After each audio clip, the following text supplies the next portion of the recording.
வணக்கம். நான் உங்கள் தீர்க்கதரிசி ஐயப்பன். 2026 சட்டமன்ற தேர்தல் ரொம்ப குழப்பமாவே இருக்குல்ல. காங்கிரஸ் திமுகவுல இருந்து பிரிஞ்சு தாவைக்கா கூட இணைஞ்சிரும் அப்படின்னு சொல்லி ஒரு எதிர்பார்ப்பு இருந்துச்சு. எல்லார் மத்தியிலுமே இருந்துச்சு. ஆனா அதுவும் இப்ப இல்லைன்னு ஆகி போயிடுச்சு. ஏன்னா அவங்க வரவும் மாட்டாங்க. அது முன்னாடியே நம்ம கணிச்ச விஷயம்தான். அவங்க வெளில வர்றதுக்கு வாய்ப்பு இல்லை அப்படின்னு. இருந்தாலும் ஒரு நீண்ட நெடிய குழப்பம் நடந்துகிட்டே இருந்துச்சு. அப்படி பாத்தீங்கன்னா இப்ப அதுவும் நேற்று தினம் அதுவும் சரி பண்ணிட்டாங்க. ஏன்னா 2 தலைமையுமே ரொம்ப கரெக்டா ஒருத்தர் விட்டு கொடுக்க மாட்டாங்கிற ஒரு சூழல்ல இருக்காங்க. அப்படி பார்த்தா இப்ப தாவேக்காவுடைய நிலைமை தான் பரிதாபம் ஆயிடுச்சா அப்படின்னு நம்ம யோசிக்க வேண்டியதா இருக்குது. இப்ப தாவேக்காவுடைய எதிர்காலம் என்னங்கிறதே யாருக்குமே புரியல. அரசியல்ல 2026 சட்டமன்ற தேர்தலை பொறுத்த வரைக்கும் ஒரு பெரிய குழப்பமான ஒரு சூழ்நிலை உருவாக்குனது என்னவோ தாவேக்கா தான். ஃபர்ஸ்ட் பார்க்கும்போது பெருசா பூமா பயங்கர பெருசா தெரிஞ்சிச்சு. கடைசியில பார்த்தா அது என்னமோ காற்றடைத்த பலூன் மாதிரி டப்புன்னு வெடிச்சிட்ட மாதிரி ஒரு இன்னைய பார்வையில அது ஒண்ணுமே இல்லாம ஆன மாதிரி ஆயிடுச்சு. இப்ப இன்னைய சூழ்நிலையில நாளைக்கு ஏதாவது ஆகலாம், வாய்ப்பு இருக்கா என்னன்னு தெரியல. ஆனா சரி, திமுக கூட்டணியில எந்த குளறுபடியுமே இல்லை. கண்டிப்பா அது அப்படியே அதே ரேஞ்சிலே தான் இருக்குது. அது ஏதோ இப்ப இடையில ஏதோ இப்ப டெல்லியில கூப்பிட்டு ஒரு கூட்டம் போட்டாங்க. அதுல ஏதாவது ஒரு பெருசா ஏதாவது ஒரு மாறுதல் ஏற்படுமா என்னவோ அப்படிலாம் யோசிச்சோம். யோசிச்சாலும் எல்லாருடைய பார்வையாவுமே இருந்துச்சு. அதுலயும் இப்ப எந்த குளறுபடியுமே இல்லை. சரியாயிடுச்சு எல்லாமே. அப்ப திமுக கூட்டணியில எந்த குளறுபடியுமே கிடையாது. அதிமுக கூட்டணி கிட்டத்தட்ட நேத்து வரைக்கும் தினகரன் வேற மாதிரி பேசிக்கிட்டு இருந்தாரு. அப்புறம் ஒரே கூட்டணியில ஊர்ன மட்டும் தானே. அவர் நேத்து வரைக்கும் எடப்பாடியை நான் முதலமைச்சர் வேட்பாளராக இருக்கிற வரைக்கும் ஏத்துக்கவே மாட்டேன்னு சொன்னாரு.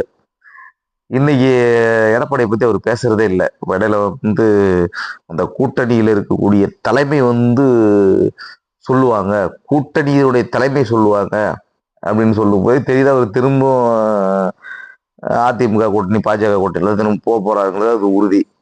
அவர் என்ன சொல்றாரு, எடப்பாடி பழனிசாமி சொல்லணும்னு எதிர்பார்க்கிறாரு. சரி, ஓகே, அது அவங்களுடைய விருப்பம், அது அவங்களுடைய ஐடியாலஜி. அது நம்ம அதுக்குள்ள நம்ம நிறைய போக வேண்டியதில்லை. ஆனா அவர் கொஞ்சம் டெக்னிக்கலான ஆளு. டிடிவி இருக்காரு, அவர் டெக்னிக்கலான ஆளு. அவர் எப்பவுமே அப்படிதான் டெக்னிக்கலா தான் யோசிப்பாரு. நம்ம அதுலயும் ரொம்ப அதிகமா பேச வேண்டாம். ஏன்னா அவரை பத்தி எனக்கு கொஞ்சம் நல்லா தெரியும். அந்த மாதிரி ஒரு சூழல்ல இப்போ தாவேக்காவுடைய நிலைப்பாடு தான் என்னான்னு ஒரே குளறுபடியா இருக்கு.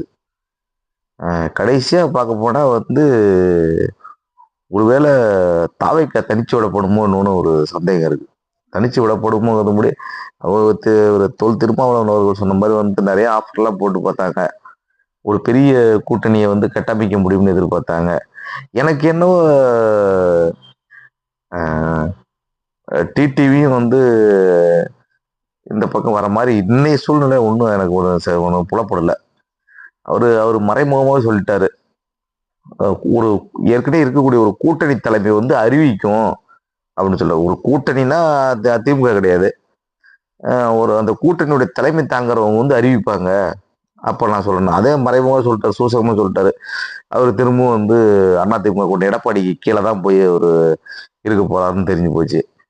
அதே மாதிரியே திமுகவில் எந்த பிரச்சனையும் கிடையாது. அதே மாதிரி தேமுதிகவும் மறைமுகமா திமுகவுக்கு கூட போற மாதிரி ஒரு ஒரு ஒரு ஒரு ஸ்பீச் ஒரு ஒரு பேச்சுவார்த்தை அடிப்படுது. அப்ப 2026 சட்டமன்ற தேர்தல ஒரு இதுக்கு முன்னாடி இருந்த பர்சன்டேஜ் நிரூபிச்ச கட்சிகளோட தாவேக்கா கூட்டணி அமைக்க போறது இல்லங்கிறது மட்டும் உறுதியாயிடுச்சு.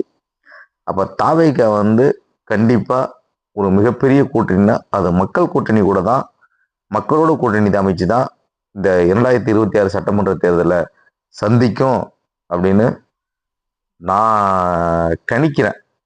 ஏன்னா இதுக்கு மேல்பட்டு ஒரு கூட்டணி உருவாக போறது கிடையாது. அவங்களாம் பழம்பெருமையோட ஒரு கூட்டணியை வந்து தனித்தனியா ரெடி ஆயிடுச்சு. ரெண்டாவது புதிதா வந்தவங்க கூட கை கூக்கிறதுக்கு இங்க யாரும் தயாரா இல்லைங்கிறது மட்டும் எனக்கு நல்லா தெரியுது. சரிங்களா?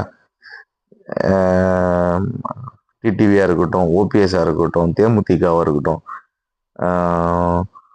பாமகவில் வந்து அவர் ஐயா ராமதாஸ் ஐயா கூட வந்து தாவேகா பக்கம் வந்து சாயறது வந்து கொஞ்சம் குதிரை கொம்பு தான் நினைக்கிறேன்.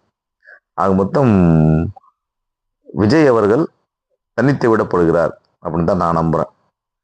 ஏதாவது கமெண்ட்ஸ் இருந்தா சொல்லுங்க, பகிர்ந்துக்குவோம். நன்றி.